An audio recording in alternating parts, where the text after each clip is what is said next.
Happy day. In Florida, the governor there, he's under attack all the time by liberals, particularly now with regards to Ian, the hurricane. It was devastating, we all get that, but now it's his fault. It's always somebody else's fault, particularly if they're on the right, right? I mean, DeSantis a couple of weeks ago, it happened because he was a racist. Today it happened because he doesn't believe in climate control, right? Climate change, I should say. It's changing all of the time. Of course it does. Climates always change.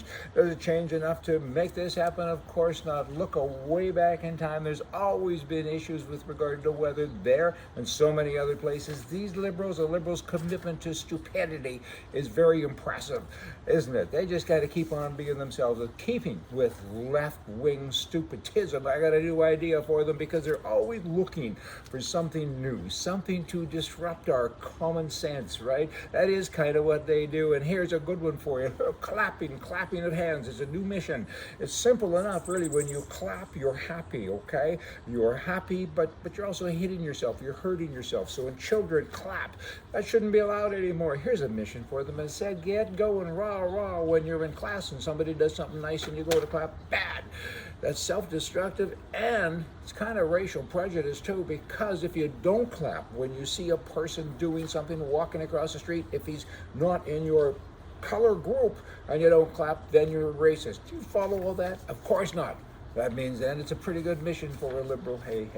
Many Democrats, states, and common politicians say that abortions are okay right up to minutes before death. It's a minute before death you have an abortion, that's an abortion. If it's a minute after birth and you take the life of the child, of course it's murder. However, the irony here is that so many of these same people, same states, they say that if a woman is murdered and she's several months pregnant, then the murderer gets charged twice for two murders. How does that work? These are the same people that are saying, hey, that baby isn't a person. We can abort it if we want, but if you killed the mother, then of course you also have to be charged for killing the child. Oh boy. Now, we have rich young professionals that are leaving New York City and California as well, but New York's the topic here, and they're leaving because of the politics. However, it's because of them that you have the politics there. And now they're leaving because they got rich, they got successful, and they said, hey, we have no more choices, we have no more this and that, so they're leaving in droves. And the people that earn more than $100,000 a year, it is said that in New York, 13,000 of them moved out of New York to places like Texas and Florida recently. 13,000. That's a big drain, a brain drain, a tax drain. I hope when they leave and go to other places that they don't continue to vote like they did in the place that they're leaving. You get that? They're part of the problem.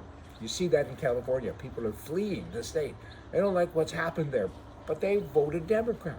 There's been polls, there's been surveys, and the largest percentage of the people that are fleeing are the same people that kind of made it happen. So when you go to a new place, change what you do. Will they?